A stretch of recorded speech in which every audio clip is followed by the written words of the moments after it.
Okay, if we can filter in this general direction into these seats, that would be awesome.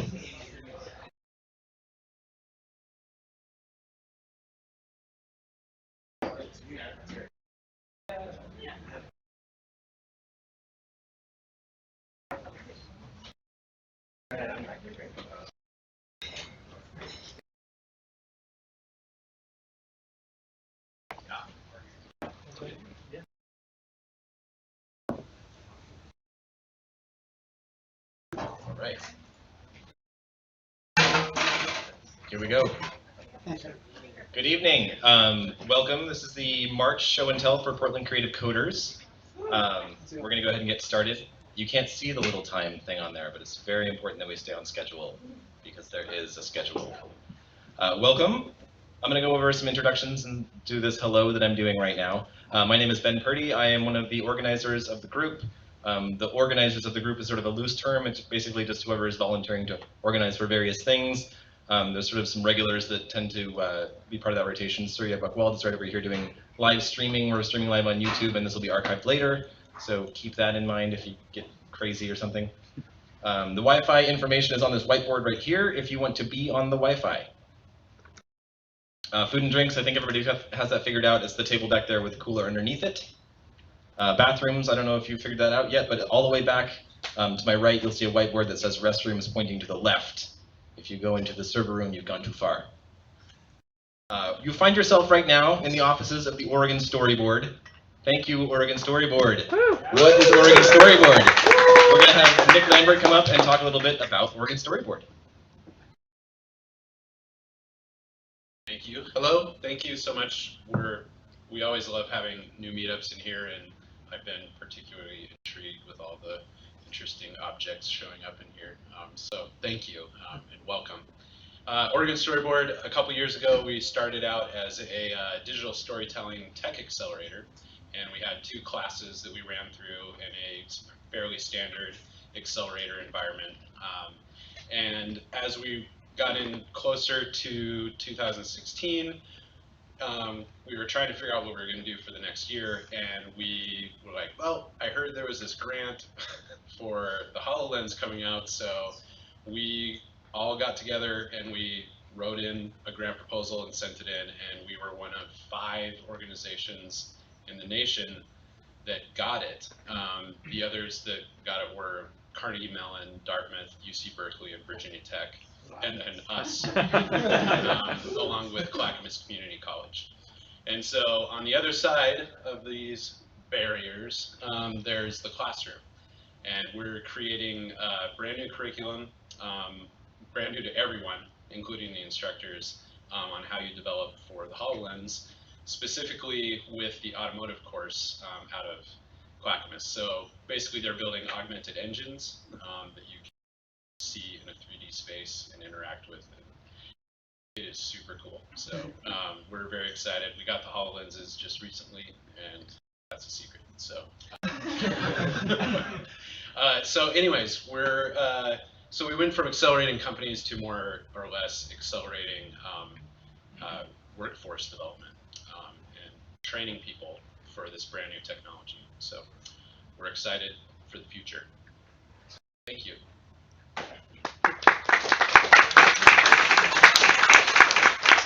That's crazy stuff. Crazy. Okay, so one thing we like to do with these meetups is have everybody introduce each other. It seems like people are already mingling around really well, but if you want to just either stand up or just turn to either direction and just say hello and introduce yourself to your neighbor, that would be awesome. We're all friends here.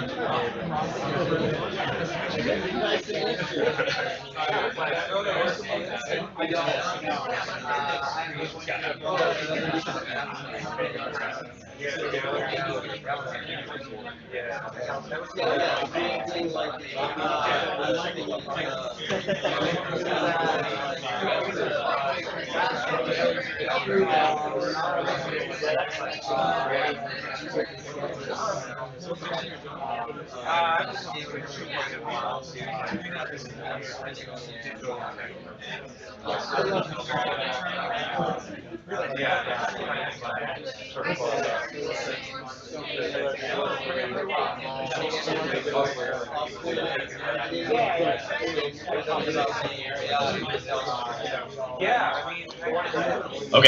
stop saying hello. All right. So tonight, I think we're already behind this very important schedule that I already mentioned at least once. We're going to do a couple of presentations. There's going to be 4 speakers talking about their projects that were part of ByteMe, which I will describe what the heck that is in a little while. And then we're going to have a presentation about using neural networks in a JavaScript game as part of the game AI, which I'm really excited to hear about that. And then after that, at 8, we're just going to break up to do what we sort of call like the science fair time, where people can kind of like pull out laptops and share what they're working on. Some of the ByteMe stuff is here in like slightly assembled form, and like if you have any questions about that stuff, people will be there answering questions, and it'll just be general kind of socializing and mingling time. And then at 9:30, we all leave. All right, so it's presentations time. ByteMe. So ByteMe is an annual group art show that takes place at a gallery over just across the river called Afru. And it's basically, they put out a call for proposals to do all sorts of crazy interactive arts, usually like digital stuff. And so it happened this year. This was the 5th one, so it's 5.0. And it's wrapped up now, but we have 4 different people. I'm one of the people that was in that show, and we're going to talk about basically like sort of like little mini talks of behind the scenes for the projects that we put together for that. And so these are the people. I didn't really pick an order for this, so I guess we'll just go left to right, top to bottom. How's that sound? Awesome. All right, so we're going to start with Thomas Hudson, who is going to be talking about fish eye, and I will let him go ahead and take it away. Woo-woo. All right.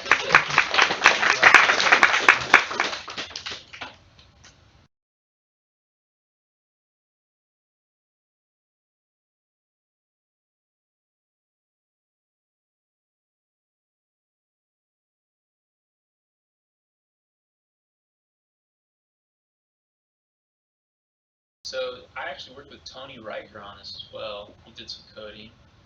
This was a flat screen monitor that I took apart and installed on a plexiglass fish tank.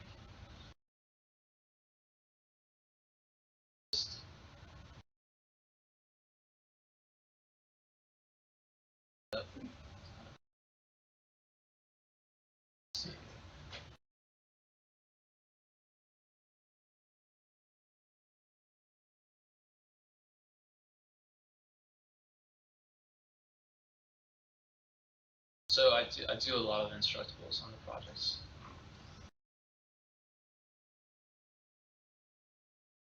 Nice way to document, kind of share progress and see who likes it. To start out with a 19-inch monitor. Like this was free box. You can find these guys around.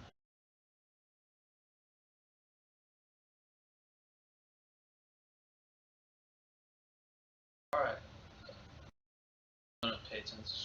So you start taking this thing apart, and you get to just a piece of flat LCD. Paste that onto. So I built a plexiglass tank, and I built it square so that it would just stick onto the front of the screen. And then this is the hardware that you find on the back of the monitor, where the plug-in for your video and your power. And there it is in the end, and backlight is right behind it.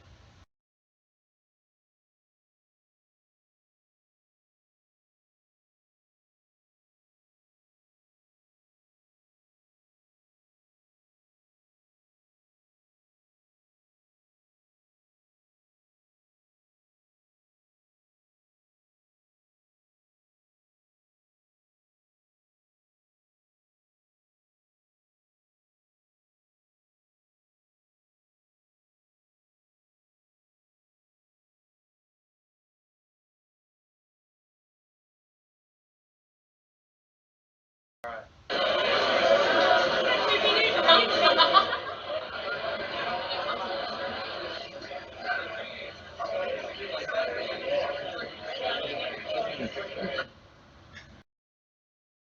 So there's a camera So the ones on the top of the screen. You're actually seeing in This the is me tank explaining to appear people darker. outside how it works. So there's a camera looking down, and sometimes there's a camera there, and sometimes there's not. There's just there's a Raspberry Pi that shows images on top of the screen, and at times there's a camera on top of the like right here. So the camera is looking down on the tank, and you're seeing, and the bright fish are the images from the camera, and then you're looking through the screen as well and seeing the fish that are actually there. And here's kind of the secret in the box parts and pieces. So there's a Raspberry Pi looking down. So the inspiration behind this project was to, we spend so much time looking at screens, and I don't know if you've heard this, but there was people will tell you, you spend your whole life looking at a dead screen, right? So the idea was like, well, let's try to bring the screen alive.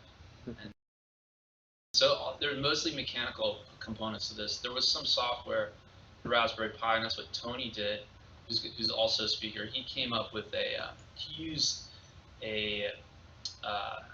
some OpenCV to draw bubbles on the fish, and he used like kind of a popular Raspberry Pi OpenCV software for doing like detection, just for say intruder detection, and instead of drawing a square around the movement, just draw a circle and then have the bubble right go to the top of the screen. So that's it. That's kind of the project. Now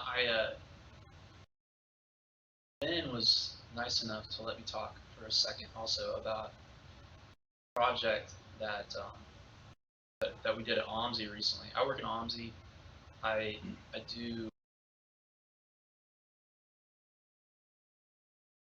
build exhibits at OMSI. I'm kind of new to the exhibits department. Libby White, who maybe some of you know, also worked there previously.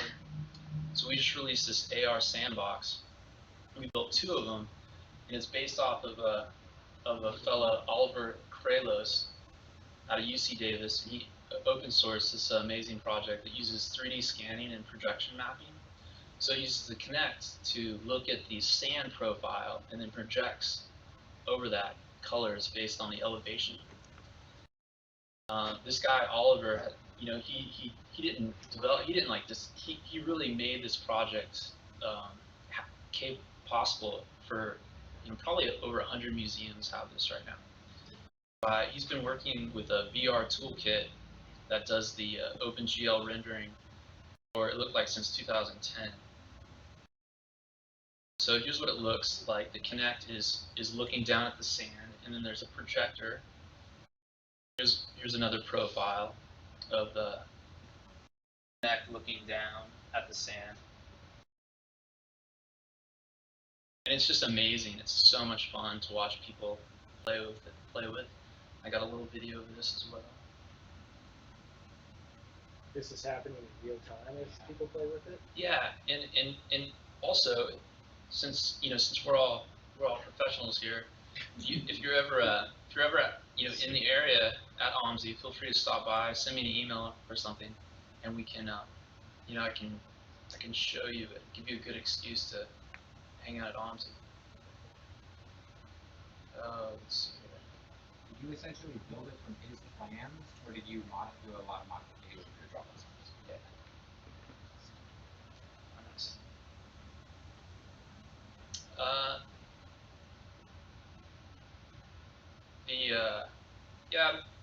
You had to download. Who's that? That's pretty cool. So Linux, it runs on a Linux machine. You had to download his VR toolkit, Microsoft Kinect, open Microsoft Kinect, and then like some C program that he wrote.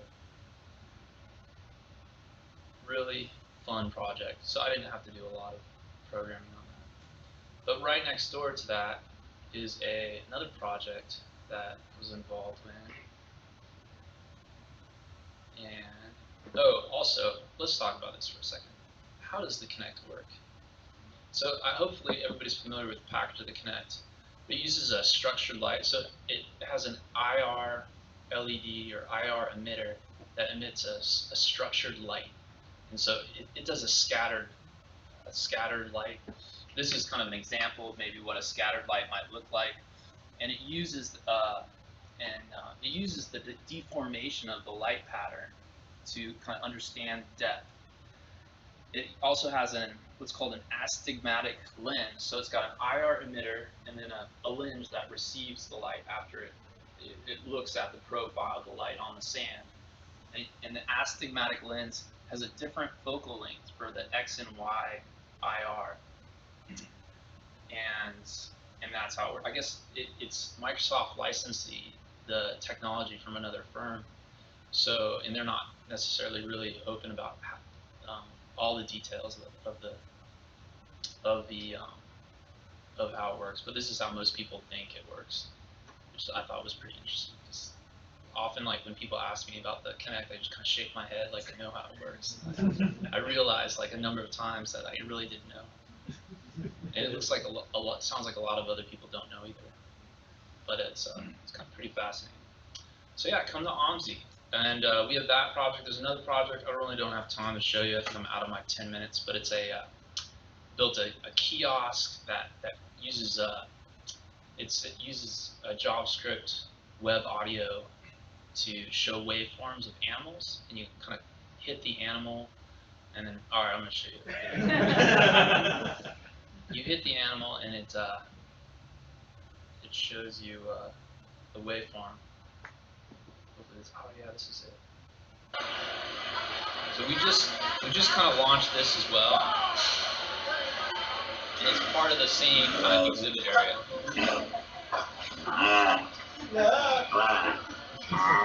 That's a monk seal. And then of course, this is me. Yeah, so you hit the record button.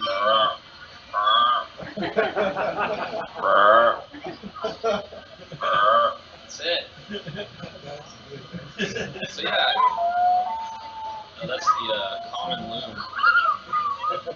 Yeah, thanks for the time, and feel free to come to OMSI and send me an email, and I'd be happy to show you around. I'm really excited about some of these projects.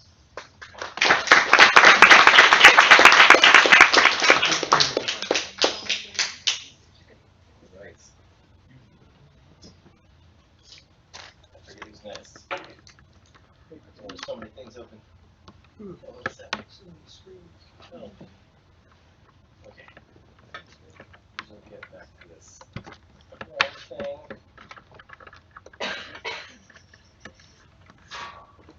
What? Oh. Did we just lose the TV? That was me. I just needed to reset something. Oh, okay. Should come back up momentarily. I was terrified that I did that. Sorry. Should have announced that first. What else are we going to get to see here? Pull right out from under. Maybe that got closed. I apologize. 1 second, folks. You're seeing all my various Googlings of trying to learn React. Give me a break. Okay. We got this one. We got how many things am I running here? There's one 5,000 as well. Oh yeah, servers galore. Okay. Gotta get this open. Okay, we're back in action here. We'll find where we are. Here we are. Okay, noisy space. Ross Brackett is going to talk about his Afro piece, noisy space. And now that the computer's working in, we're going to switch over to a different computer.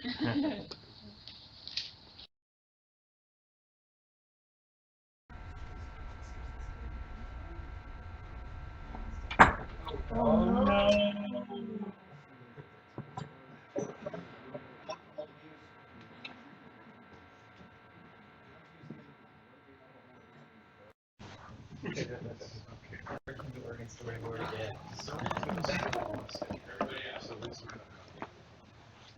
Did it just absorb into the floor instantaneously? Yeah, it was pretty cool. Awesome. All right, everyone. With that that little incident. My name is Ross Brackett. I did an installation at ByteMe called noisey.space. For a long time, I've wanted to do something where an installation where people could use their cell phones to influence the installation. And I've been working on a number of things with Web Audio API.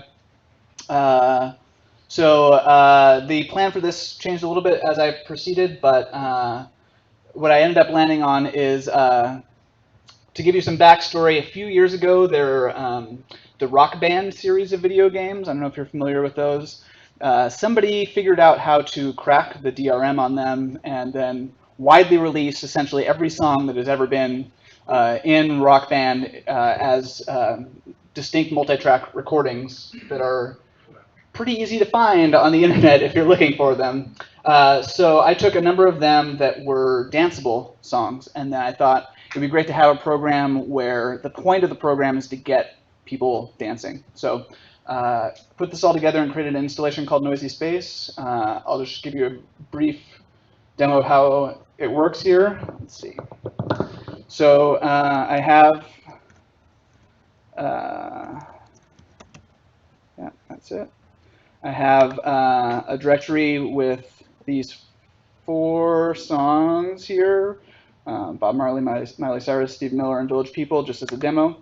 And basically all I do is I run a quick JavaScript program to index all of them. What they look like is, let's take a look here. They're basically OGG Vorbis files, broken into, the drums are broken into multiple parts. Guitar, rhythm, song. The names aren't completely standard, or sorry, the names are standard enough. They're not the same between each song, but they're close enough that I was able to sort of reverse engineer what the scheme was and be able to break it down into which parts are vocals, which parts are drums, which parts are bass, and which parts are what I call sync, meaning the kitchen sink, everything else. So basically this, to launch it, index that, all those OGG files, put them into a manifest, and then just host that the files and the manifest on port 8080 of my computer here. So let's see, let's do that. Okay. I use the -- cores command line parameter, which allows cross-site talk. The website that I'm going to connect to is able to connect to my local port 8080, even though they're on different web servers, and you're not supposed to do that.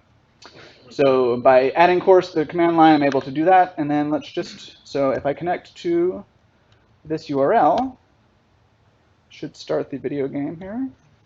I'm not, oh, there it goes. Okay. So yes, it comes up. Now, if anyone out there in the audience wants to connect their browser to this, their phone's browser, to this address, ns.mod.bz, the first three people who connect will be our players today. Okay, it looks like it shows Steve Miller Band, Take the Money and Run as the song. So, oh, that sounds like it's loaded. So let's see what happens here. Okay, so if you're one of the people that's connected, on your screen it should be either red, green, or blue. So right now it's just playing vocals. So if you push, so yeah, if you push the button that appears on your screen and dance or move your arms around, then you will control that track. So someone right now is controlling the guitar track. Oh, someone red is controlling the drums. And green can't quite bring themselves to do it. We can almost get 3 people dancing here. Green, you got to push the button and move at the same time. I've never seen this happen with green. I think green is trying to create their own effects here. I don't know. Okay, so yes. Oh yeah. So now everyone's dancing. noisey.space lights up. We have accomplished noisey.space. So we've created a noisey.space. So why don't you cut out for a second? Just kind of give an idea. Okay, now come back in drums. Yeah, there you go. All right. Now bass, you drop out. There you go. Oh, I guess guitar dropped out. So you can get kind of a simplified version of it. So essentially that was it. I guess the audience can turn it down, huh? Here, I'll turn it down on my computer a little bit. Feel free to keep using it in the background here. But yeah, that's basically it. So we set this up, and then we had a bank of headphones people could put on and sort of dance in a silly fashion in the middle of a noisy gallery. Yes? Is the display also web? Yeah. So let's go into what we're looking at here. So yeah, this is a web page. I'm pointing at an instance that I've created on Modulus. I just developed this program locally, uploaded it to Modulus, and it basically ran just fine. And then, yeah, anyone who connects to this URL they're also just looking at a web page. So the path is basically from your phone, you push the button, it's socket.io connection up to the server, and then the server basically sends back down to my display console here. The server does the management. So if more than 3 people try to connect at once, the 4th person, 5th person, etc., have to wait their turn. But as soon as somebody puts their phone away, then you can see it starts to count down. You only have 15 seconds to either poop or get off the pot, as it were. Otherwise, you will get booted, and then the next person in line. So yeah, the server takes care of all that management, and then the information that's coming down to our console here, and then that's the end, and then it's going to reboot itself, and then we'll choose the next song. It just goes on forever. So yeah, what I'm getting into this app is which slot is connected, how much velocity they're moving. So your cell phone there's an API, there's a movement API that's built into HTML5. So how much movement velocity is happening over the last 2 seconds, basically, and whether the button is pushed. So essentially, all this does is start up all 3 or more, 4 or more audio streams at once, and just sets the volume level, mutes or sets the volume level according to if the button is pushed and if the person is dancing. The reason that the button pushed is basically so that you can't put your phone in your pocket, forget about it, walk away, and have the application think, oh, this person's really dancing when they're just walking around. So you have to do both. You have to push the button and dance. It's a little bit of a coordination that you have to do to make it all work. And that's basically it. It just sits there and runs forever and ever and ever and ever. Yeah, here's YMCA. Oh, everyone's doing it.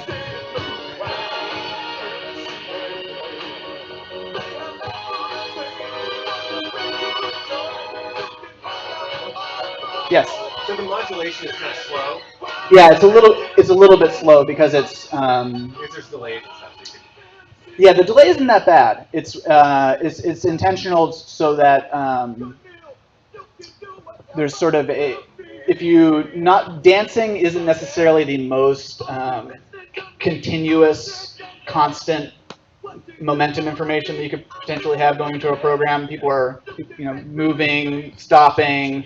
So looking at what they've done over the last 2 seconds is basically sort of averaging it out as how the program works. If you want to use it more as an instrument, though, you can let go. The instant that you let go or push the button, that's as quick from you letting go to it going to the server and back down again as you can get. Do you do actually any sort of monitoring or logging or modeling what dancing looks like in terms of? Yeah, so. As opposed to just walking. As opposed to just walking, no, it's not very accurate. Okay. So yeah, if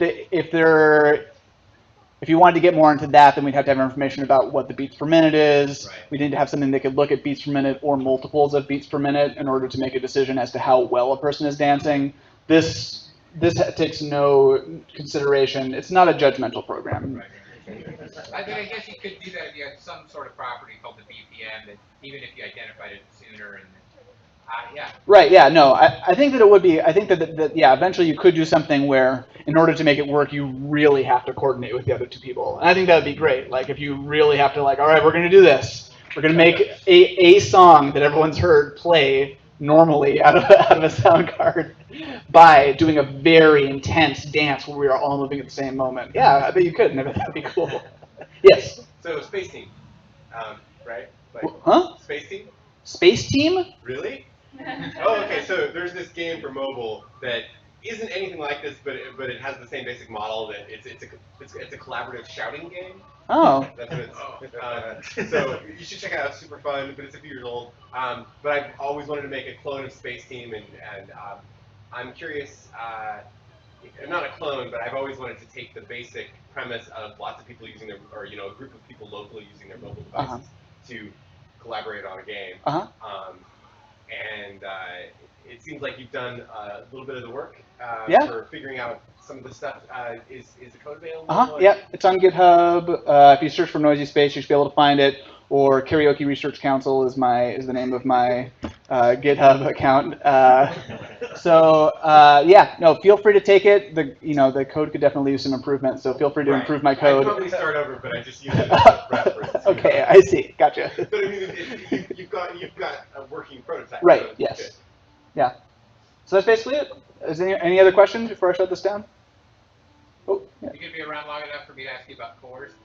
Yeah, I'll be around. Okay, great. Absolutely. All right, I think that's it. Thanks, everybody.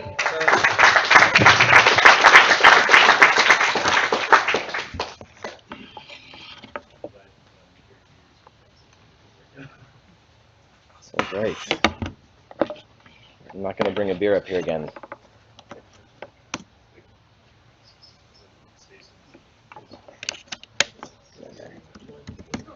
All right. And now we're going to hear from me about a project called Be Still, My Low Poly Heart, which is the weird sort of alien cocoon thing hanging between those poles over there.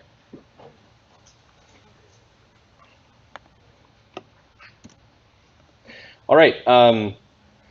So the piece or one of the pieces that I did for the show is that. It's called Be Still, My Low Poly Heart. And it'll become more clear how it's a heart as I go through this talk. So the reason that I did this thing is that I do a lot of projects that typically will have some sort of digital component, but they're usually like more software than hardware in the sense that it's got like, web servers running, and I've got like Raspberry Pis hooked into things, and it takes like a sort of tech support commitment to put it out anywhere that's not like in my living room. And so I wanted to try my hand at doing something that was a little more self-contained and appliance-like, where you just plug it in and then it's just going to go, and nobody's going to call you on the phone when it's not working. And so, like I said, I'm sort of tired of the art needing tech support. And then I also wanted to try spending a little more time on the physical presentation of the actual item versus just kind of making it into a technical marvel or oddity, or like, oh my God, how many Arduinos are in that thing? And then I also wanted to like kind of try my hand at stretching a little bit in terms of the techniques for making something that's not just software, and also robots. So the impetus for this idea was to create a 3D model, and then sort of approximating a human heart, and then build that model physically, and then have that model react in some way to sort of like a human, like a human providing heartbeat information as a way to sort of activate this otherwise static thing.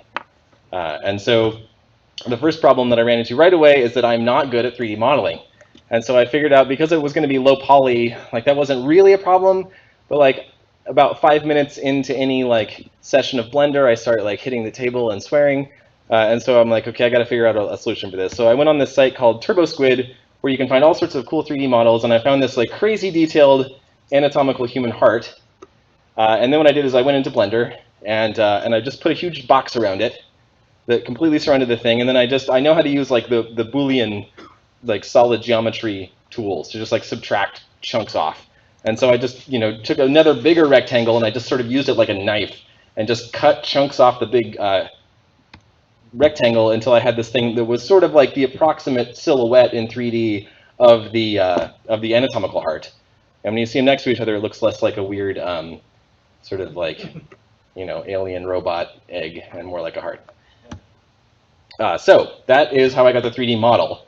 But then the 3D model is nice, but the whole idea here was that I wanted this physical thing that you would then interact with in physical space. And so to make it with atoms, my initial thought here was that I had some experience dealing with lasers, and so I thought, okay, I'm going to make this thing out of birch plywood. It's going to be laser cut, and then I knew I had to like fasten all of these surfaces together, but like there's no right angles anywhere in this thing. It's all these just random polygons that need to come together at completely arbitrary angles.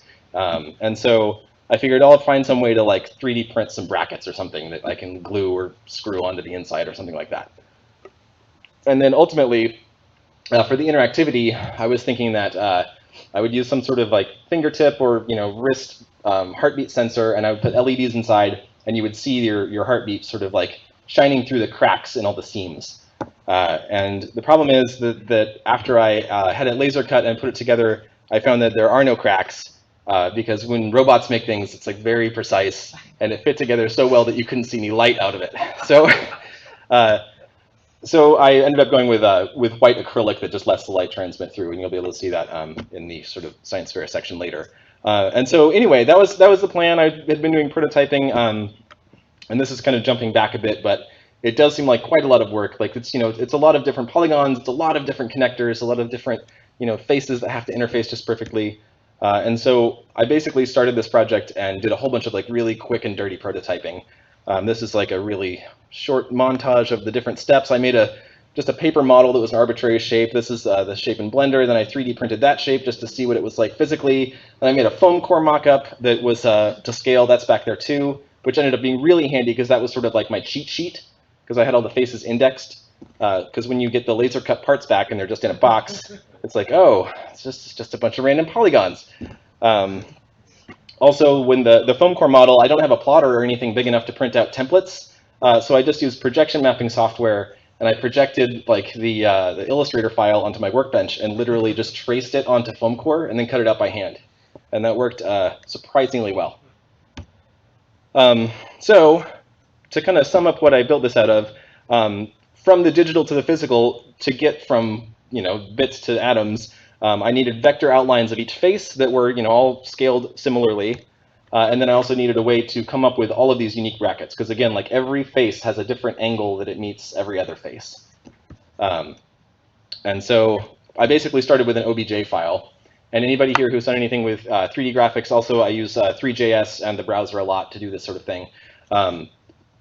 Like meshes in OpenGL and in 3JS are basically just like a whole lot of triangles and vertices. And it doesn't really capture any of the relationship between the faces.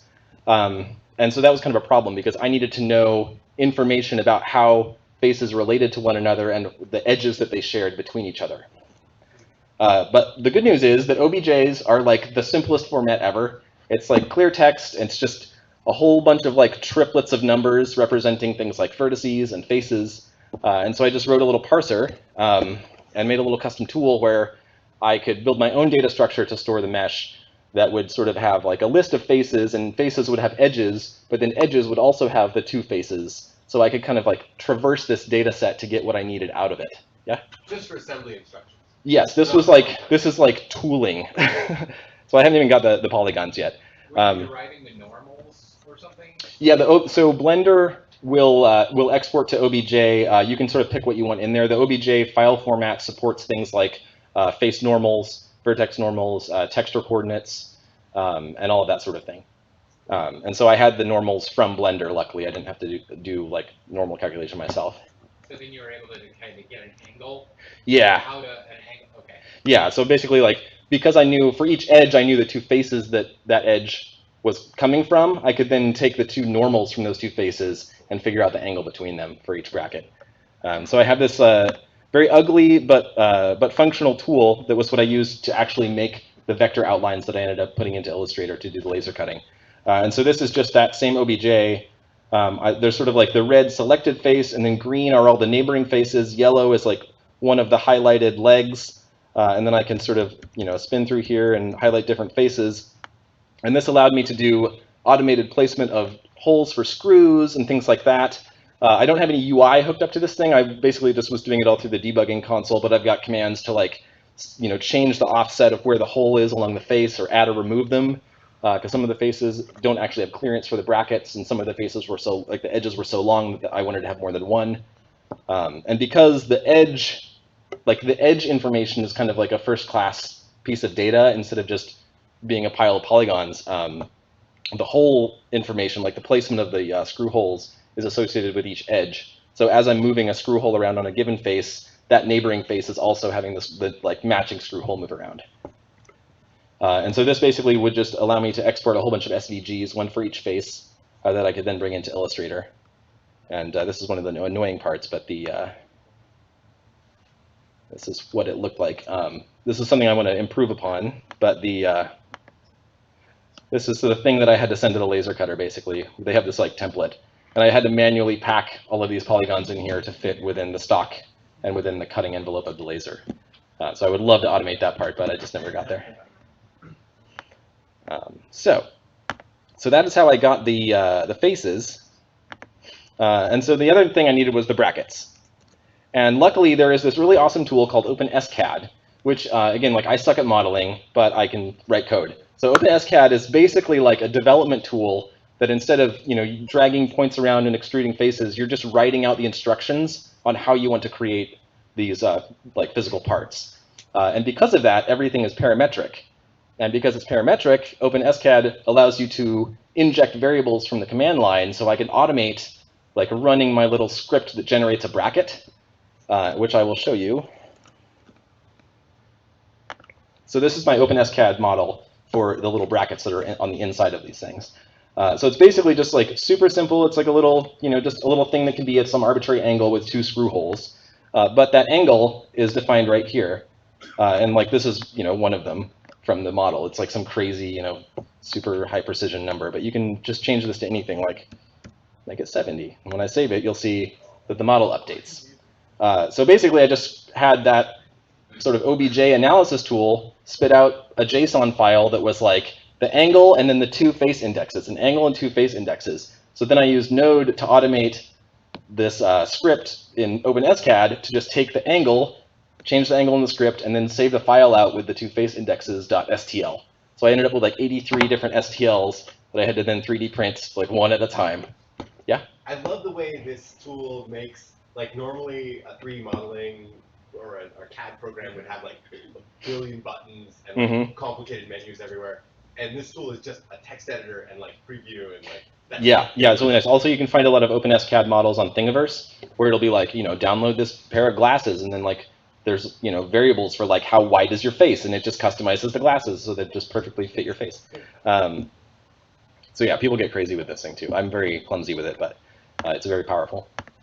And so this is basically the final pipeline that I ended up with. So you have the OBJ file goes in, it does that sort of like, you can manually place the holes and kind of tweak it. And then out of that, you get the list of face angles that goes off to OpenSCAD, and then you get a whole bunch of SVG files that you have to very manually and annoyingly like sort of jam into an Illustrator file. And then that Illustrator file goes off to somebody with a laser. Then you spend a lot of time staring at your 3D printer, and then you have all the parts. And then at that point, it's basically like this weird, sort of 0 instances of 90 degrees, but it's very much like a Lego kit. You just make sure you don't mix up the brackets. That was kind of like the biggest pain in the butt, was like I had to be very careful about which bracket I was printing, and then as soon as it was done printing, I would put it on the piece, because they're all, fractions of a degree different, and they were all just little black plastic things. So, so it worked, and like putting it together was pretty uncanny, because by the time you get about 3 or 4 faces put together, it almost like assembles itself. So everything is like exactly locked into place. One thing I didn't account for that kind of bit me, I can point out later on where that is on the model. When you're dealing with a 3D mesh, and it's you're dealing with these mathematically perfectly 2-dimensional surfaces, and you don't have to worry about thickness, but that is not a thing you can do in the real world. And so the way that I was treating this model was that all of this plywood or foam core or acrylic is basically being extruded outwards from the faces. And so that works great, and everything's fine as long as you've got a convex shape. So this is, if you imagine like a cross cut through this shape somewhere.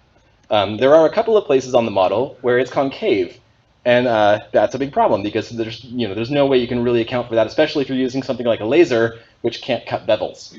So that's just kind of a pain that I didn't solve for yet. Also, this is another thing that kind of threw me for a loop. Robots will do exactly what you tell them to, and again, like there's no such thing as one-dimensional shape in real life. So the laser cutter has a width, like the laser beam has a width, and so there's a kerf, just like you'd get the material missing after you run something through a table saw. And I didn't account for that. And so I printed a few brackets, and I couldn't figure out why the thing was so loose and wobbly. And it was like, oh, there's a 0.01137 of an inch extra in my 3D printed brackets. And so I had to account for that in the OpenSCAD model and actually like shrink them back a tiny, tiny bit, and then it fit perfectly. So I think I've mentioned some of these already, but there are a few manual steps that I'd really like to resolve. One is to automate that part packing, because that was probably the worst part of the process. It's like just futzing around in Illustrator to get things to fit on the stock to send to the laser cutter. Also, I'd like to come up with a way to at least identify the concavities, and then maybe if I was going to use CNC cutting or something, I could figure out a way to put bevels in. If you could put in the material thickness or something like that. And then also, it would be kind of cool. I've thought about exploring, using the same material that you're cutting for the faces as the brackets, because you could just cut, sort of those 2D profiles of all the different angles, and then rather than using hardware that has to go through a couple of holes, you could just have brackets that fit into like square slots on the faces, and then you could have like, just glue and plywood, and you could make something.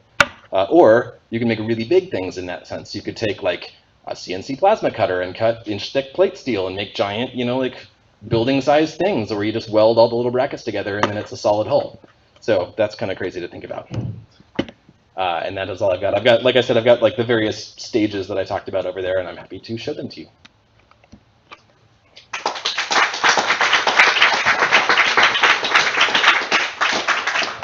All right, now we're going to hear about this crazy LED Spiky Ikee from Tony. Quick question. Oh, yeah. I was wondering, the model library that you got the part from, you said the name and then Turbo Squid. Okay. Turbo Squid is sort of like, iStock Photo, or one of those sites where you can get models and assets. It's mostly for like gaming and previs kind of stuff. Okay. So and it's mostly paid, but you can set the filter to free, and then you'll see all like the really not as cool looking models. But for just mocking something up, they're accessible, and they work great as placeholders. Did you get a chance to see how people felt having their headphones amplified, or if they're connected to this object? I think so. It was hard to tell. It was so loud at the event, but people were really interested in it. And once they kind of figured out it's a little finicky, like the sensor is not super consistent, but once people kind of realized what was going on, it seemed like people had a good time with it. Like as soon as they tried it out, they wanted to like have somebody else do it. What was the actual sensor? I forget the name of it. It was on some sort of like crowdfunding site where people like kind of put up little hobby kits. So it's just a off-the-shelf kind of a thing that hooks up to an Arduino. So. It'd be kind of cool maybe to have like something where you can put on headphones and somehow listen to your own heartbeat, but have it synthesized, and then you can kind of be alone with this whole. So you could do it in a noisy environment, still have somebody having a connection with it. That would be cool. Little addition. Self-synth. All right. Here is your slide deck. Yay. I think you can even do this thing here. Look at that. It just worked. Nice. Cool. Magic. Take it away. All right, hey everybody. My name's Tony Rieker. I'm a software engineer, and when I get time to work on art, I like to do that. The most recent sort of thing is Spiky Ikee. Spiky Ikee is an icosahedron. Takes up about 8 foot cubed. It consists of 3 foot acrylic rods, 5/8 inch in diameter. Those are connected to acrylic triangles. They're all equilateral triangles. And those are connected to a metal structure, which is made out of steel. I forget the gauge, but it's pretty thin steel. And then there's a 10-watt LED on the underside of the acrylic. And those are driven by an Arduino. And the Arduino is communicated to from a Raspberry Pi. The whole thing's powered with a 110 volt to 12 volt power supply. And you can see maybe in this photo, that's with the darker sort of wire going off. It's off to the side. As I talk about this, you might think it's overkill what I use for this, and it is really. And the reason for that is because the electrical components from that came from this project I worked on last year for Burning Man called Zooplankton. So the electrical components are mostly derived from that. There are a few changes, but so I just want to break this into a few different components: the hardware, the electronics, and the software. Starting with the hardware, I mentioned the acrylic sheets and rods, and on the left here you can see is a jig that was created to orient the holes for the LED at the correct angle. because the heat sink on the LED is pretty wide. It's 3 inches by 6 inches. On the right is just a photo of the light being diffused from the acrylic rod. This is a real nice, I believe this was done with CAD. Calvin Bryan did the laser cutting for this steel, and it was a flat piece of steel, really precise, which was awesome to work with. And then here I am welding it up, which was a lot of fun. I was really surprised at how strong that was. I could definitely stand on it, although I did not try that. And the faces are all laser engraved with a design by Andy Van Overberg. It's really cool. It took about 45 minutes for each face to rasterize that. It's a vector image, so we could have laser cut into it, which would have allowed more of the light to diffuse out. If I do that again, I'll definitely try to do that. I was under some time limitations for that. So for the electronics, I mentioned the Raspberry Pi, the Teensy. At ByteMe, I used the particle photon, which is similar. Those are attached to an RS-485 transceiver board. And then I mentioned the LED boards and miscellaneous. So the advantage of wired, which is how the setup was before ByteMe, is that everything's there. It's easy to access if the art is accessible. The sort of downside to the wireless is just that if like the Wi-Fi goes out or something, then I'm kind of toast, unless I can get it working without physical access. But if I need to get into the machines, such as like the Raspberry Pi or something, it's on the Wi-Fi and it's up in the ceiling or something, then I can easily access it that way. So pros and cons for both. But so on the left there is the Teensy. That's the microcontroller that talks directly to the LEDs. And on the right's the photon for the wireless setup. And the reason for that is that the LEDs have pretty strict timing, so I can't strictly control them with the Raspberry Pi. Plus, if there's a project that has more LEDs, I need a higher frame rate, then I can use multiple outputs. This is the transceiver board. It has 3 channels, and the main purpose of this is to take serial in and then send out to RS-485, which is how the LEDs communicate. It also has a regulator on it, so the system bus at 12 volts can be regulated down to 5 volts for the microcontroller, and it has 3 outputs. So in the case of Spiky Ikee, only one of them is being used because there's only 19 LEDs. This board is on Osh Park. If you ever have a need for a RS-485 transmitter board like this, it's out there and available. And that's designed by Paul Stoffrigan, who's also the person who created the Teensy. Another item is the 10-watt LED board. These are very bright. They put out a lot of heat, but they're also economical. This is another design by Paul Stoffrigan. These are really cool. The LED is like $1 on eBay. Granted, there's a lot of other stuff involved, but it's built around that. And then miscellaneous. I mentioned the power supply, shielded wiring. The RS-485, in theory, can go thousands of feet, so this setup is very robust. Connectors, etc., alcohol, whatever. For the software side, there's like 3 main components: the parsing, the control, and then the Arduino code. And the parsing and the control are on the Raspberry Pi for this.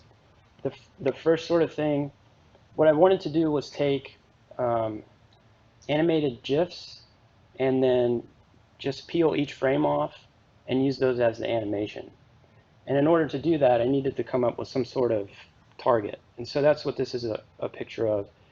I had a 3D model inside of SketchUp, and I took a screenshot from a specific angle, and then I used this target, which is 400 by 400, and from there I just guessed or not guessed, but I could, the center is 200 and 200.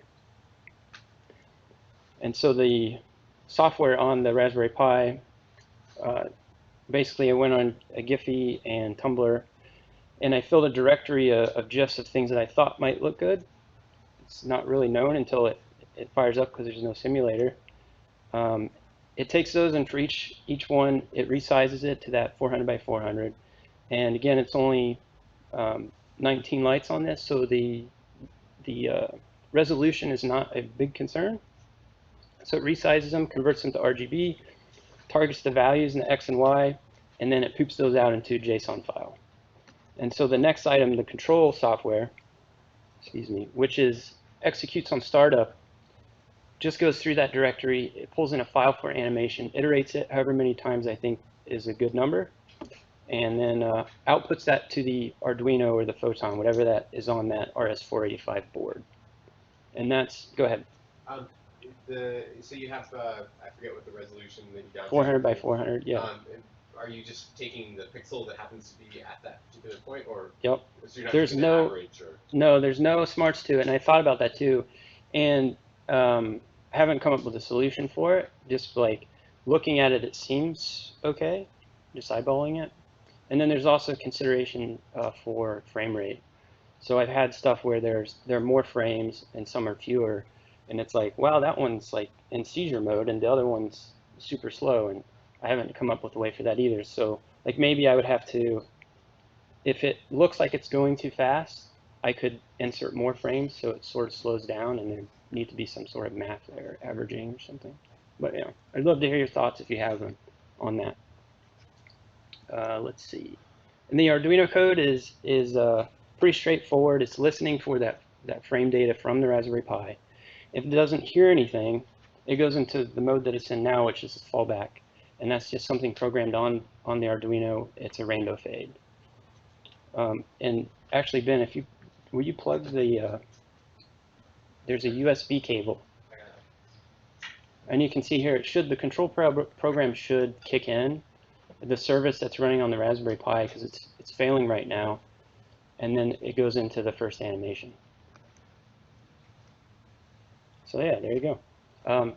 Typically it's bigger than that, but you can get an idea from it from here. I'd like to thank the following people on the screen here and answer any questions if you have any. Sweet. I got a question. Why did Yep. you why not write the RGB output? Like, Why not just? I've always been fascinated by your interest in those GIF images. I mean, why The don't you GIF? come up with your own algorithm? I did that because I was pressed for time and I'm lazy. It's like, well, there's a whole internet full of stuff out there, so. So it's like an internet full of RGB values. Yeah, pretty much. And another thing is that I could have just put those directly on the Arduino and had an SD card and just stick it on there. The Raspberry Pi opens up the whole Linux operating system for whatever. Originally, I was going to put a thermal camera on there, so it's just more possibilities, really. Go ahead. What was the artistic inspiration for the shape and what it is? 20 was a good number, and that was an icosahedron. I mean, was it inspired by other pieces of art? I guess. I don't think so, not that I'm aware of. The art that I helped with for Burning Man was only blinking and only up for 3 days, and then we took the electronics off and burned it. So it was like, 3 days is not enough blinky. So, go ahead. So just a little thought about you're talking about the grid, and you're just taking the single pixels. So you said it's 19 pixels total. Is that right? Per frame, yeah. So so yeah, just thinking like if that comes down to, depending on your shape, if that's like roughly a 5 by 5 grid or something, if you take the GIF and downsample it to that, then you'll have like a solid block of color at each like kind of for each light that may be a little more representative of the overall GIF. That being said, that might not actually be a better output for your thing. Of course, whatever looks good on it is right. But like as far as, yeah, if you're looking to be a little more accurate, that would probably get you closer. Got it. Thank you. I was thinking it might end up muddy if you downsample too much, or if you try to average too much, you might end up with like a mud color. Yeah, totally. Maybe, yeah. Cool. Go ahead. Ask, what was some of your like your control code and not the Arduino code? What was some of that stuff written in? The parsing and the control on the Raspberry Pi, that's all Python. And that's on my GitHub. I think I put a link at the beginning, but. For the downsampling too, you also have to take into account that you can't make certain colors like brown or black, or and pretty much just the grayscale. So that's another factor as well. So you have to remap the color to something else, or just make it white. You did down sample it. Well, yeah. Black would just be off, but Oh, I see what you're saying. Yeah. you know, but you want it to blink all the time, maybe. So I don't know. Yeah, that's part of the fun with it, was that I didn't really know what was going to come out of it, and I have a ton of GIFs that just look terrible. It's still resolution. Like, it doesn't really matter what. Nobody's gonna be able to like look at it and say, "Oh, that's I know that GIF." It's just cool. That would be like, fun, though. Yeah. Animation data is similar, like color. Mm-hmm. So that works perfectly as far as. Yeah, if I had something with more lights, then yeah, it could maybe make out. But I was also wondering if you had a continuous rotation, like you're transforming the projection all the time, then it might actually read after a while. If you watched it long enough, it might like kind of sweep out the space we get. And, yeah, I don't know. that's a cool idea. Cool thought. Go ahead. So is this neon cat right now? What's that? Is this neon cat right now? Is that Yeah, pretty much. Yeah. Cool. All right, thanks.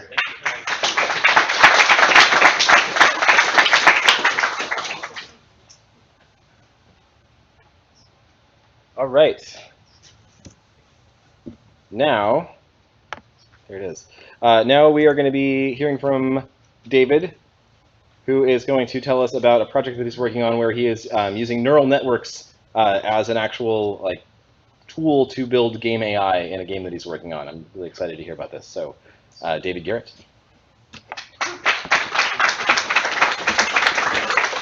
Out of your way. I'm going to say power thing for you. Thank you very much. Hello, everybody.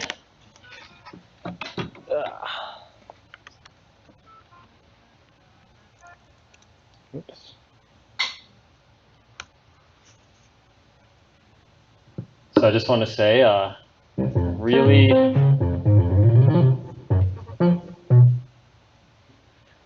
a big fan of what we've seen so far. Really cool installations. Wanted to say thanks to Storyboard for the space, and to the other presenters and everybody that's going to be doing the show and tell as well. So, but here I go, I guess. Yeah. So I'm going to be presenting my little game. I've been working on this in my spare time, whatever little of that there is, for maybe the last year-ish, on and off in spurts. It's just a fun little project. So here's the game. You have a screenshot on the right. I've opted to call it QPO. It started as quantum chess. That sounded a little bit heady, and I don't think that fit the aesthetic of the game, so I changed that. And the nature of the game is that it's a turn-based strategy game with, as you can see, a very short time limit for each turn. So on the right, you have this pie graph animation, I guess. That's just a turn timer, which will reduce to nothing every 3 seconds or 1.5 seconds, as the case may be. You have two teams, red versus blue, just like in Halo, which is an old-time favorite for me, and kind of part of the inspiration for this game, which I'll talk about in a little bit. Q-Po, the name. Q and Po ended up being variables, where Q is the grid size, as you can see, and Po is the units per team. So in the screenshot on the right, Q would be 7, so we have 7 squares to the grid on each side, and Po is would be 3 in this case, so 3 units per team. These two are not necessarily tied to each other, and I've decided to have them range for now from 1 unit to team, where it's just 1v1, that would be a beginner variant, to 7 units per team, which is a lot more complex when you're trying to tell 7 units what to do in the space of 1.5 or 3 seconds, especially 1.5 seconds. I mean, that's pretty fast. So it can get pretty complicated, and you're choosing between 7 actions per unit. You can move them in 4 directions, you can shoot, you can bomb, or you can just have them stay exactly where they are and do nothing. And so yeah, I guess originally it started as just being, like, I didn't have these being variables, they were just static. and it got very boring fairly quickly. So we introduced that little change. So I guess let's just take a look at the game in action. Here it is. This is the main menu. I'm going to go ahead and turn up the music a little bit.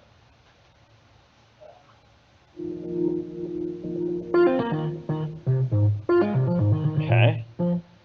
So I'll just take you through the menus and just demonstrate a few of the variants really quick. First, let's just look at this. So you can see at the bottom, I'm queuing up the move. If you pay attention to the clock on the right, it's when the move is being executed, right?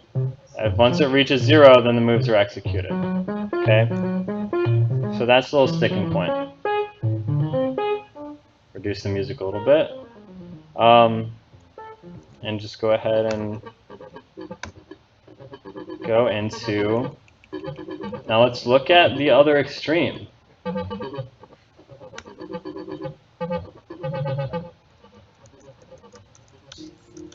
I have no idea what I'm doing.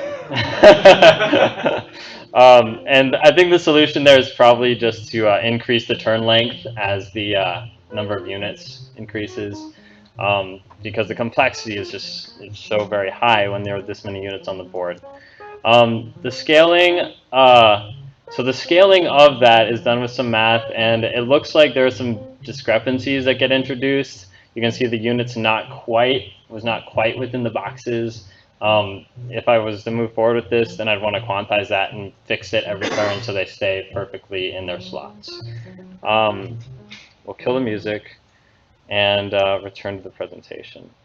So now you have an idea of how the game works, what it looks like. Let's get back into presentation mode. So why did I make this game? Where did the idea come from? When I was a freshman in college, I decided I wanted to be a professional Halo player. And I pursued that very intensely in my spare time, again, for the next 2 to 3 years, much to my parents' chagrin. In the end, that endeavor failed, and that was very tough. I was emotionally invested in that, and the reason that I saw for that failure was it boiled down to something so painfully simple, which was that my reaction time was in maybe the 40th percentile.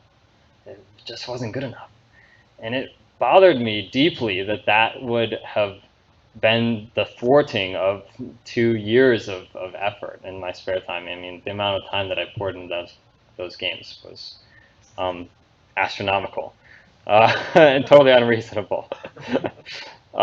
So I wanted to make something, that's the approach that I took when I was designing this game. That's where the idea came from. I wanted to quantize the interval at which the player's action influenced the game and say, let's give ourselves a larger window to process so that it's not moment to moment. If we quantize it, then we can minimize the effect of reaction time and instead have it mostly matter how how well we can process the information, not just how fast you can hit a button. So, and the other aspect of consideration was, what can I reasonably accomplish in my spare time? What is a project that I can kind of complete on my own? So Cupo was born. Now the aesthetic goals, which I mentioned briefly earlier, was complexity through minimalism. This is obviously a game very simple graphics-wise, not exactly intricate or beautiful to look at because it's just these little squares colored in flat colors moving around on a screen, right?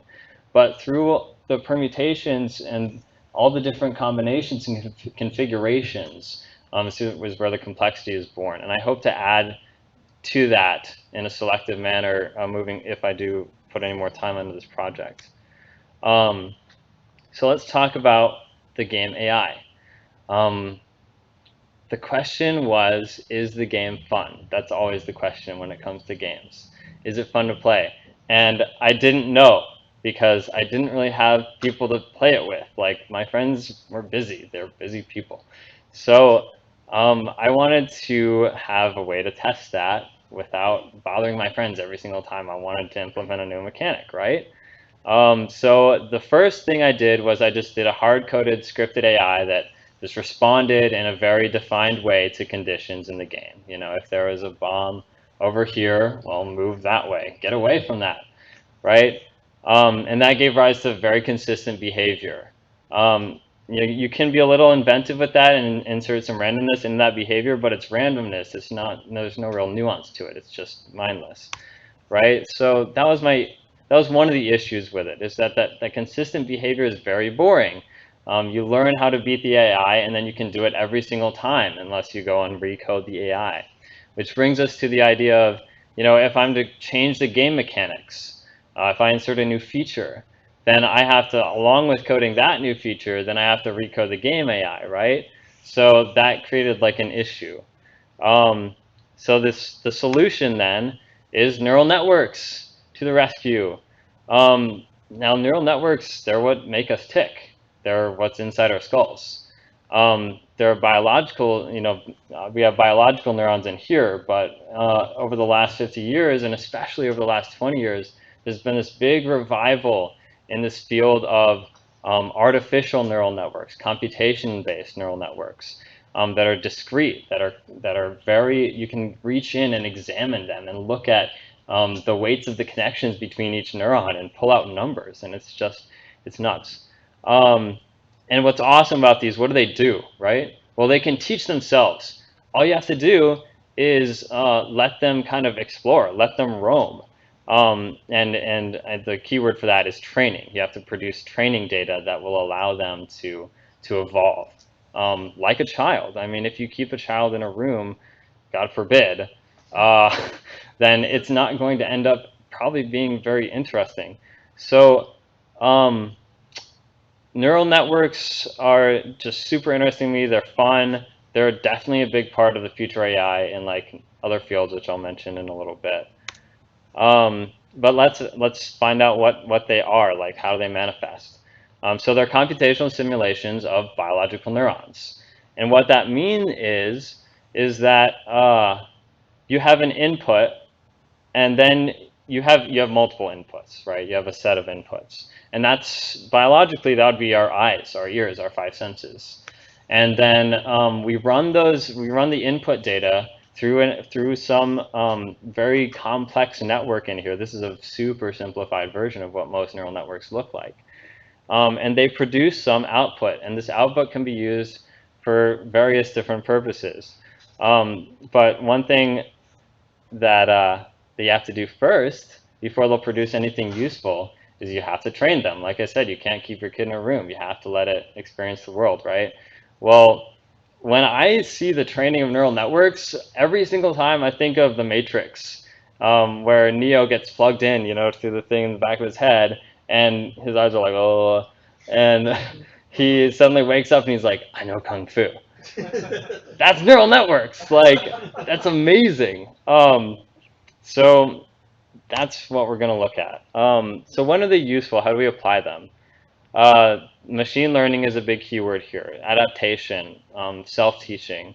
So some more specific things, some hard science things that you'll hear them being applied to is like computer vision, right? Which is what you need for like self-driving cars. You know, you need to take cameras and have the computer understand what it's seeing through the camera, not just relay it to a human, but understand it and act on it. So we got computer vision. We also have natural language processing, so speech to text. I mean, that's how this kind of stuff is done. Another example, which I've linked, is solving CAPTCHAs. So the more hackery types, I guess maybe the black hat types. Maybe you could solve CAPTCHAs with neural networks for white hat purposes. I don't really see that happening. But anyways, it wasn't me, so I'm just relaying the information. But again, they need training data, and that's where a big challenge comes in, is you have to accumulate these massive sets, these massive data sets that they can train themselves on, because it takes a lot of experience for a neural network to train itself. Thousands and thousands, sometimes tens of thousands of things to become adept at the task to which it's applied. Yeah. So what, and obviously there are many different languages. In JavaScript, it's kind of a newer language. It's not one of the hard science languages exactly. That would be more like Python, maybe a little bit Java. But nevertheless, everybody loves JavaScript, so there are some libraries out there which are listed here. The simplest one, which is used in the CAPTCHA solving, I think, is the Brain library. I didn't explore it too much because it doesn't look like there's too much to be explored. It's pretty simple, so it's kind of plug and play as these go. So it's a good option if you just want to like fiddle with it. What I chose to use for my game, which is maybe overambitious, but I just did it, was convnet.js, which stands for convolutional neural networks. It's just a certain type of neural networks. And within that library, there's one type of learning that can be done, which is called deep Q learning, which it's basically trial and error. You do something and you see what happens. You get a reward or you get punished. Now, obviously, those have to be programmed in, but they allow the network to explore and learn very freeform if you produce your training scaffolding properly. So what these do is they seek to optimize reward over a long period of time. They say, let's just maintain this high reward state. At the bottom, we have this other very new library called Reinforce that I haven't even got to look at yet, but it's out there. So my game, where does neural networks meet QPO? So, we know the game. What are our inputs going to look like from this game? If the computer is going to play one of these teams, or maybe both of these teams, what is the input going to look like? Well, it has to just basically represent the game state. Sometimes what's done, like with the CAPTCHAs, is just like literally taking the pixels from an image and feeding the RGB values in or whatever to a network. In this case, there was an easier way, which is just to say, like, here are the positions of all my things. Like, that's a complete representation of the game. As long as you couple that with maybe what direction the shots and bombs are moving, how long it's going to be before the bombs explode. So yeah, and at the bottom you see time lag. That's just to account for like the computation between the time at which the state is observed and the time at which the state is used to go into the network. And it'd also be nice if the computer knew which unit it was about to tell what to do. So that's our last input. So that's 218 inputs. Sounds like a lot. It was kind of annoying, but you have to do it. That's the legwork. So what did I get out of this? Well, I have been spending, I think it kind of came down to the wire a little bit. And the result was I have an AI that can play, like it's exploring, it's learning. I have not made the training architecture like robust enough to give it to produce that large data set. And that's just something I need to work on a little bit more. But if you're interested in the other results that neural networks have come up with, then you can look at this paper, Playing Atari with Deep Reinforcement Learning, where some academics basically produced one neural network architecture that was able to learn multiple different games, which is pretty cool.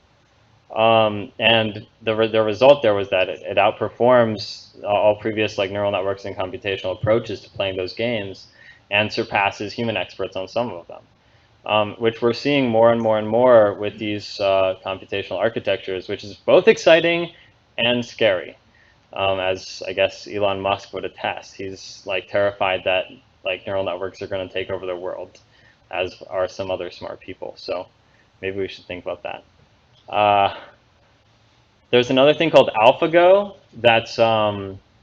That was where Google taught some neural networks, and I guess I didn't realize this was actually a combined approach. It wasn't just neural networks. It was also some other previously applied game playing approaches like Monte Carlo tree search to the ancient Chinese game of Go, which has black and white tiles on a very large grid. The permutation, the number of possibilities within that game are so large that previous like Monte Carlo, I think its approach is to just completely explore the game space and just say like what is every possible outcome and then just pick the best one. When the possibilities become that large, you can't do that anymore. So you need pattern recognition, which is where neural networks are good. And what happened is just super recently, within the past month, AlphaGo was able to beat the #2, one of the very top human Go players, 4-1 in a series, which he was very confident would not happen, and then it did. So shame on him, I guess. Or wow, neural networks, they're scary. And then the CAPTCHA thing, which apparently was really successful for this guy that did it. I didn't like go in and verify this, but he said he got like 99.9% accuracy with just like a few minutes of training on this. It's fairly simplified CAPTCHAs, but still. So I guess where's next? Like bring it back to QPO, bring it back to that. What are my ideas here? Like the game is fairly still simple as it is. It maybe needs a little bit more spice to make it something that people really are driven to play. Which I would like to happen, but I'm looking for feedback on that. I want to hear what other people think. I don't no longer trust only my own judgment. So the new game mechanics, I'm thinking about a spawn system that would make the rounds longer. I'm thinking about maybe have like a goal line where like it'll open up partway through the game, and then like if you get units move through it, then that's like that's your points or something. Maybe have power-ups that make units like shoot fast, like they're shot. I don't know. You can imagine what different power-ups might be. Terrain, blocks, portals, glass, whatever. And the whole goal of that is just to create deep gameplay, something that's based on decision making and resource management and this pattern recognition rather than just memorizing configurations, I guess. So I'm thinking about the implementation, moving forward with that. I'm thinking, I've gotten some feedback, and it sounds like people think that it should be like a mobile thing, like something people can just pull out on their phones and play, which makes a lot of sense. I'm thinking about how to monetize it if it comes to that point, which I'd like it to, but again, I'm just looking for feedback. Developing the sound effects and just creating a holistic game experience. It's definitely something I want to do. And maybe eventually down the road, a 3D sequel, because we all love 3D, right? But feedback is very welcome. I am hungry to hear what people think and get input on it. And if by chance anybody here is interested in hopping on and helping out to speed this up, then I'm very open to that idea as well, and just reach out.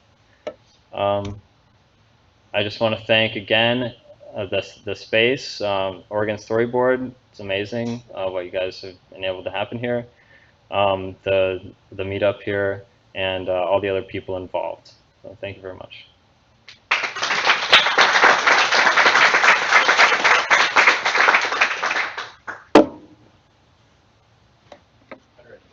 Questions? Yeah.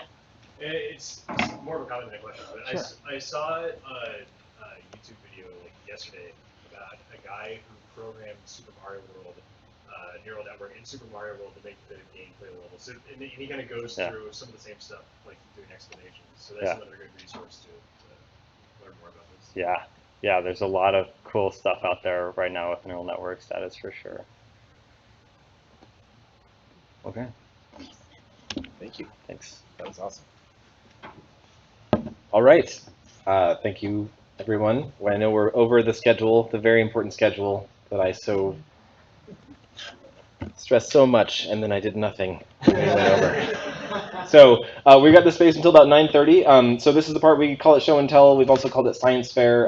So if you brought a laptop or your phone or just your brain, and you want to talk about projects you're working on and just kind of mingle around, this is where we all kind of eat the rest of the hummus and hang out. So that's it. Oh, I think I don't know where the slide went. There was a slide here at some point. I don't know where it went. I must have just deleted it like a crazy person. So it's not planned yet, so maybe that's for the best. But there is an upcoming event, PDX Creative Coding event that we're kind of throwing around. We do like hack days and workshops in the off months. These meetups are typically every other month on the last Wednesday. And so the current thinking is that the next kind of off-month event will be sort of like a coding jam session around an idea that we're calling mystery zip file. And that's where you show up with your laptop or whatever your tool of choice is. And when you arrive in the morning, this will be kind of like an all-day hanging out and coding event. When you arrive, you'll get a zip file that's just going to contain a bunch of assets that someone will have secretly compiled. So everybody gets the same zip file. It's sort of like if you've seen those terrible cooking reality shows where they all get like a mystery set of ingredients and they have to make an amazing dish with it. You want to do the digital version of We're doing the mystery ingredients box with like 3D files and MP3s and images. So you'll just get a bunch of assets, and then whatever your platform is, Unity, JavaScript, whatever, it's like just make something with it. And at the end of the day, we'll like have some beers and pizza and like share what we made. So we don't have a date for that yet, but it'll probably be sometime in April. So just watch the meetup page; it'll pop up when it's ready. So let's drink some beers and hang out.